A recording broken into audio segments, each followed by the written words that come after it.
Hello student, ಈ ಒಂದು ವಿಡಿಯೋದಲ್ಲಿ ನಾವು ನಿಮ್ಮ ಬಿಕಾಂ 4th ಸೆಮಿಸ್ಟರ್ ಅಲ್ಲಿ ಬರುವಂತಹ ಕಮರ್ಷಿಯಲ್ ಅರ್ಥಮೆಟಿಕ್ ಸಬ್ಜೆಕ್ಟ್ ನಲ್ಲಿ ಬರುವಂತಹ 7ನೇ ಮೆಥಡ್ 5 ಅಂಕ ಅಥವಾ 7.5 ಅಂಕಕ್ಕೆ ಕೇಳುವಂತಹ ಒಂದು ಪ್ರಮುಖ ಪ್ರಶ್ನೆ ಪಾಲಿಸಿ ವ್ಯಾಲ್ಯೂ ಕಂಡುಹಿಡಿಯೋದು. ಅಂದ್ರೆ ಇನ್ಶೂರ್ಡ್ ಅಮೌಂಟ್ ಎಷ್ಟು ಅದನ್ನ ಕಂಡುಹಿಡಿಯುವಂತಹ ಪ್ರಾಬ್ಲಮ್ ನ ನಾವು ಸಾಲ್ವ್ ಮಾಡೋಣ. ಎರಡು ಎಕ್ಸಾಂಪಲ್ ಮೂಲಕ ನಾನು ಇದನ್ನ ತಿಳಿಸ್ತೀನಿ. ಮೊದಲನೇ ಎಕ್ಸಾಂಪಲ್ ನೋಡಿ.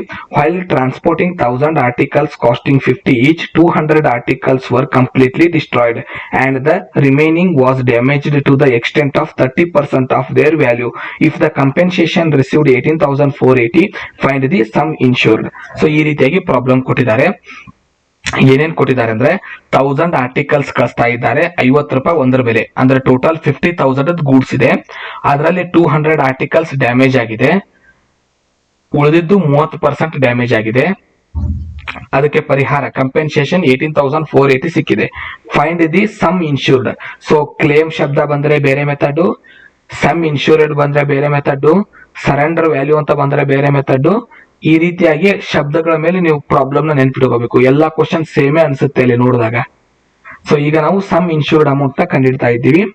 ಫಸ್ಟ್ ಗೆ ಟೋಟಲ್ ವ್ಯಾಲ್ಯೂ ಎಷ್ಟು ನೋಡೋಣ. 1000 ಆರ್ಟಿಕಲ್ಸ್ 50 rupees ಈಚ್, ಅಂದ್ರೆ 50,000 ಏನಾಗುತ್ತೆ total value of the goods ಆಗುತ್ತೆ. ಈಗ ಲಾಸ್ ಕಂಡಿಡಿಯೋಣ. ಎರಡು ರೀತಿ ಲಾಸ್ ಇದೆ, ಕಂಪ್ಲೀಟ್ ಲಾಸ್ ಮತ್ತು ಪಾರ್ಶಿಯಲಿ ಲಾಸ್.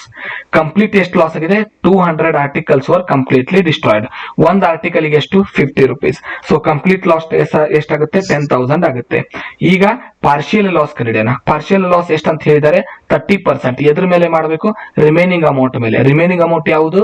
ಟೋಟಲ್ ವ್ಯಾಲ್ಯೂ ಎಷ್ಟಿತ್ತು? 50, ಕಂಪ್ಲೀಟ್ ಲಾಸ್ ಎಷ್ಟು? 10, ಉಳಿದಿರೋದು ಎಷ್ಟು? ಇನ್ನು 40,000. ಅದ್ರ ಮೇಲೆ 30% ಕ್ವಶನ್ ಪ್ರಕಾರ ಪಾರ್ಶಿಯಲಿ ಡ್ಯಾಮೇಜ್. ಸೊ 30% 40,000 ಮೇಲೆ ಮಾಡಿದಾಗ 12,000 ಬರುತ್ತೆ. ಈಗ ನೆಟ್ ಲಾಸ್ ಅಂದ್ರೆ ಕಂಪ್ಲೀಟ್ ಆಗಿರೋ ಲಾಸ್, ಪಾರ್ಶಿಯಲಿ ಆಗಿರೋ ಲಾಸ್ ಆಡ್ ಮಾಡ್ಕೊಂಡ್ರೆ ಟೋಟಲ್ ಲಾಸ್ ಅಥವಾ ನೆಟ್ ಲಾಸ್ ಎಷ್ಟಂದ್ರೆ 22,000. ಈಗ ನಾವು ಫಾರ್ಮುಲಾನ ಅಪ್ಲೈ ಮಾಡಬೇಕು. ಸೊ ಪಾಲಿಸಿ ಅಮೌಂಟ್ ಕಂಡುಹಿಡಿಬೇಕಂದ್ರೆ formula compensation is equal to sum insured divided by total value into net loss. ಈ 4 ಶಬ್ದದಲ್ಲಿ ನಾವು ಕಂಡುಹಿಡಿಯಬೇಕಾಗಿರೋದೇನು? Sum insured. So policy amount ನಾವು ಕಂಡುಹಿಡಿತಾ ಇದ್ದೀವಿ. ಬಂದಿರೋ ಪರಿಹಾರ ಕಂಪೆನ್ಸೇಷನ್ ಕ್ವಶನ್ ಅಲ್ಲಿ ಇರುತ್ತೆ. ಸೊ ಕ್ವಶನ್ ಅಲ್ಲಿ ಎಷ್ಟಿದೆ? ಲಾಸ್ಟ್ ನಲ್ಲಿ ಇರುತ್ತೆ. 18,480 rupees ಕಂಪೆನ್ಸೇಷನ್ ಬಂದಿದೆ. ಸೊ 18,480 ಇಲ್ಲಿ ಹಾಕೊಳ್ಳೋಣ ಕಂಪೆನ್ಸೇಷನ್. ಸಮ್ ಇನ್ಶೂರ್ಡ್ ನಾವು ಕಂಡುಹಿಡಿಬೇಕು, ಪಾಲಿಸಿ ಅಮೌಂಟ್ ನಾವು ಕಂಡುಹಿಡಿಬೇಕು. ಸೊ ಇದು ನಮ್ ಕ್ವಶನ್. ಇದನ್ ಬಿಟ್ಟು ಏನ್ ಬೇಕು? Divided by total value. First item ನಾವು ಕಂಡುಹಿಡಿದಿರ್ತೀವಿ. ಕ್ವಶನ್ ಅಲ್ಲಿ ಫಸ್ಟ್ ಇರುತ್ತೆ 1000 ಆರ್ಟಿಕಲ್ 50 ಈಚ್, 50,000. ಇದನ್ನ ಟೋಟಲ್ ವ್ಯಾಲ್ಯೂ ಅಂತ ಕರಿತೀವಿ. ನೆಟ್ ಲಾಸ್ ಪಾರ್ಶಿಯಲಿ ಮತ್ತು ಕಂಪ್ಲೀಟ್ ಲಾಸ್ ಆಗಿರೋದನ್ನ ನಾವು ಕಂಡುಹಿಡಿದಿದ್ದೀವಿ 22,000. ಸೊ ಇವು ಮೂರನ್ನು ಫಿಲ್ ಮಾಡ್ಕೊಂಡು ಇದನ್ನ ಕ್ವಶನ್ ಹಾಗೆ ಬರ್ಕೊಳ್ಳೋಣ.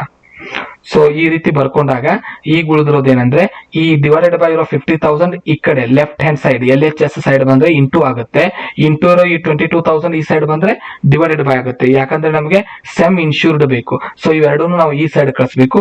ಡಿವೈಡೆಡ್ ಬೈ ಇದ್ದು ಇಂಟು ಇದ್ದು ಡಿವೈಡೆಡ್ ಬೈ ಮಾಡ್ಕೊಂತೀವಿ.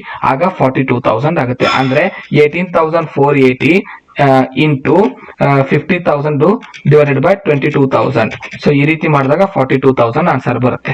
ಇದೇ ನಾವು ಪಾಲಿಸಿ ಅಥವಾ ಸಮ್ ಇನ್ಶೂರ್ಡ್ ಅಂತ ಕರಿತೀವಿ. ಇನ್ನೊಂದು ಎಕ್ಸಾಂಪಲ್ ನೋಡೋಣ. While transporting 300 articles costing of ₹200 each, 50 articles were completely destroyed and the remaining was damaged to the extent of 20% their value. If the compensation received under the policy of ₹14,400, find sum insured. So sum insured ಈ ಶಬ್ದ ನೆನ್ಪಿಟ್ಕೋಬೇಕು. ಇದನ್ನ ನಾವು policy amount calculation ಅಂತ ಕರಿತೀವಿ. So first ಏನ್ ಹೇಳಿದೆ ನಾನು, ಏನ್ ಕೊಟ್ಟಿದ್ದಾರೆ ಅದ್ ಬರ್ಕೋದು. 300 ಆರ್ಟಿಕಲ್ಸ್ ಇದೆ, 200 ಈಚ್, 300 ವಸ್ತುಗಳಿವೆ, ಪ್ರತಿಯೊಂದರ ಬೆಲೆ 200. 300 ಇಂಟು ನೀವು 200 ಮಾಡ್ಕೊಂಡ್ರೆ 60,000 ಏನಾಗುತ್ತೆ? ಕಾಸ್ಟ್ ಟೋಟಲ್ ಅಮೌಂಟ್ ಆಗುತ್ತೆ, total value, cost value. So ಅದರಲ್ಲಿ ಎಷ್ಟು ಡ್ಯಾಮೇಜ್ ಆಗಿದೆ? 50 ಆರ್ಟಿಕಲ್ಸ್ ಡ್ಯಾಮೇಜ್ ಆಗಿದೆ. ಪ್ರತಿಯೊಂದು ಆರ್ಟಿಕಲ್ ನ ಬೆಲೆ ಕಾಸ್ಟಿಂಗ್ ಎಷ್ಟಿದೆ? 200. 50 ಇಂಟು 200 ಮಾಡ್ಕೊಂಡ್ರೆ ಎಷ್ಟಾಗುತ್ತೆ? 10,000. ಕಂಪ್ಲೀಟ್ ಲಾಸ್ ಕಂಡಿಡಿದ್ವಿ, ಪಾರ್ಶಿಯಲ್ ಲಾಸ್ ಕಂಡಿಡಿಬೇಕು ಇವಾಗ. ಸೊ ಟೋಟಲ್ ವ್ಯಾಲ್ಯೂ 60, ಅದರಲ್ಲಿ 10,000 ಕಂಪ್ಲೀಟ್ ಲಾಸ್, ಉಳಿದಿರೋ ವ್ಯಾಲ್ಯೂ ಎಷ್ಟು? 50,000. 50,000 ಮೇಲೆ ಕ್ವಶನ್ ಅಲ್ಲಿ ಹೇಳಿರೋ ಪರ್ಸೆಂಟೇಜ್ ಎಷ್ಟು? 20%. ಸೊ 20 ಡಿವೈಡೆಡ್ ಬೈ 100 50,000 ಗೆ ಮಾಡಿದಾಗ 10,000 ಬಂತು. ಸೊ ಪಾರ್ಶಿಯಲಿ ಲಾಸ್ ಮತ್ತು ಕಂಪ್ಲೀಟ್ ಲಾಸ್ ಎರಡನ್ನು ಆಡ್ ಮಾಡ್ಕೊಂಡ್ರೆ ನೆಟ್ ಲಾಸ್ ಸಿಗುತ್ತೆ. ನೆಟ್ ಲಾಸ್ ಏನಿದೆ? 20,000. ಈಗ ನಾವು ಫಾರ್ಮುಲಾ ಅಪ್ಲೈ ಮಾಡ್ತೀವಿ. ಪಾಲಿಸಿ ಅಮೌಂಟ್ ಕಂಡುಹಿಡಿಬೇಕಂದ್ರೆ compensation is equal to sum insured divided by total value into net loss. Compensation ಅಂದ್ರೆ ಬಂದಿರೋ ಪರಿಹಾರ. ಕ್ವಶನ್ ಅಲ್ಲಿ ಲಾಸ್ಟ್ ನಲ್ಲಿ ಕೊಟ್ಟಿರ್ತಾರೆ. So received amount, compensation amount ಎಲ್ಲ ಒಂದೇ. 14,400 ರಿಸೀವ್ ಆಗಿದೆ. 14,400 ನಾವು ಇದನ್ನ ಕಂಡುಹಿಡಬೇಕು. ಸಮ್ ಇನ್ಶೂರ್ಡ್, ನೆಟ್ ಲಾಸ್ ಅಂದ್ರೆ ಟೋಟಲ್ ಲಾಸ್ 20,000 ಆಗಿದೆಯಲ್ಲ ಅದು. ಟೋಟಲ್ ವ್ಯಾಲ್ಯೂ ಅಂದ್ರೆ ಫಸ್ಟ್ ಇದೆಯಲ್ಲ 60,000 ರುಪೀಸ್ ಟೋಟಲ್ ಕಳಿಸಿರೋ ಗೂಡ್ಸ್ ಅದು. ಸೊ ಇವನ್ನೆಲ್ಲ ಫಿಲ್ ಮಾಡ್ಕೊಂಡಾಗ ಆನ್ಸರ್ ಬರುತ್ತೆ 43,200. ಸೊ 14,400 ಇಲ್ಲೇ ಇರುತ್ತೆ. 60,000 ಡಿವೈಡೆಡ್ ಬೈ ಇದು ಇಲ್ಲಿಗೆ ಬಂದ್ರೆ ಇಂಟು ಆಗುತ್ತೆ. ಇಂಟು ಇರೋ 20,000 ಇಲ್ಲಿಗೆ ಬಂದ್ರೆ ಡಿವೈಡೆಡ್ ಬೈ ಆಗುತ್ತೆ. ಸೊ 14,400ಗೆ 60,000 ನ ಇಂಟು ಮಾಡಿ 20,000 ನ ಡಿವೈಡೆಡ್ ಬೈ ಮಾಡಬೇಕು. ಆಗ ಆನ್ಸರ್ 43,200 ಬರುತ್ತೆ. ಇದನ್ನ ಪಾಲಿಸಿ ಅಮೌಂಟ್ ಅಂತ ಕರಿತೀವಿ. ಸೊ ಇಷ್ಟೇ ಸ್ಟೆಪ್ ಇರೋದು ಪಾಲಿಸಿ ಅಮೌಂಟ್ ಕಂಡುಹಿಡಿಯೋದು. ಈ ಸ್ಟೆಪ್ಸ್ ನ ನೆನ್ಪಿಟ್ಕೊಳ್ಳಿ. ಮುಂದಿನ ವಿಡಿಯೋದಲ್ಲಿ ಮತ್ತೊಂದು ಮೆಥಡ್ ನೊಂದಿಗೆ ಸಿಗೋಣ. ಧನ್ಯವಾದಗಳು.